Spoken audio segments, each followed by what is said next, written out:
ఆనపకాయ పులుసు కావాల్సిన పచ్చనిపప్పు, ఆవాలు, జీలకర్ర, మెంతులు,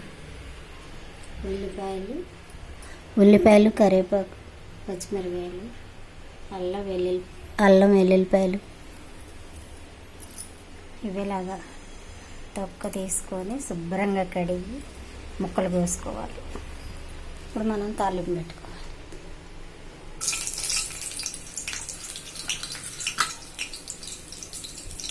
ఉల్లిపాయలు, ఆవాలు, మెంతులు, పచ్చనిపప్పు,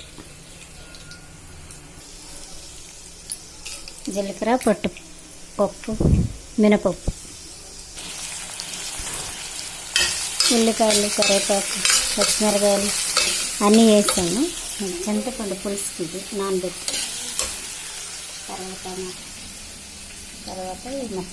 తర్వాత ఈ ముక్కలు వేస్తాను. ఇంగువ కూడా వేస్తాను కొంచెం పులుసు కూరలో.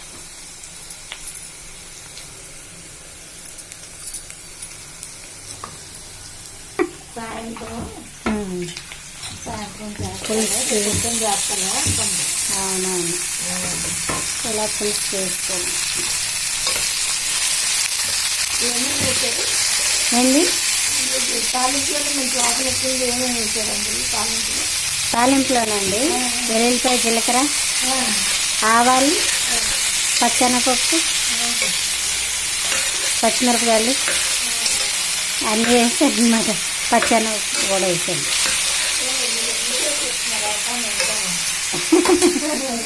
ఏ కూర వండినా చాలా రుచిగా ఉంది అంటారండి మా ఇంటికి వచ్చిన వాళ్ళ ఇంటికి. అది అందుకని నేను ఇంక ఇలాగా అలవాటు అయిపోయింది.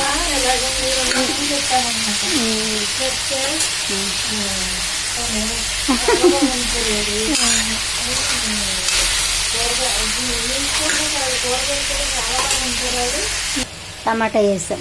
మనం కళ్ళకి ఇలా చేతి వేస్తేనే నాకు అంచనా తెలుస్తుంది. అలాగే వేస్తున్నాను.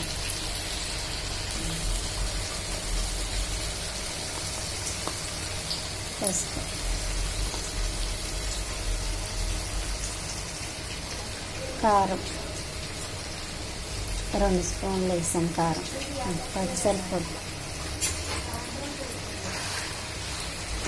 తర్వాత 1 గ్లాసు నీళ్ళు పోస్తాను. ఈ గ్లాస్తో నీళ్ళు పోస్తాను. ఇది తర్వాత ఉడికిన తర్వాత చింతపండు పులుసు వేస్తాను. ఉప్పు కారం వేసిన తర్వాత ఇలా మగ్గనివ్వాలి. మగ్గనిస్తే రుచి వస్తుంది కూర. ఇది కొన్ని నీళ్ళు పోస్తున్నాను గ్లాసుడు పులుసు కూరకి. బాగా ఉడికిన తర్వాత అప్పుడు చింతపండు పులుసు. దించే ముందు కొత్తిమీర వేస్తాను. ఇలా ఉడికింది. ఇప్పుడు చింతపండు పులుసు వేస్తాను. ఇప్పుడు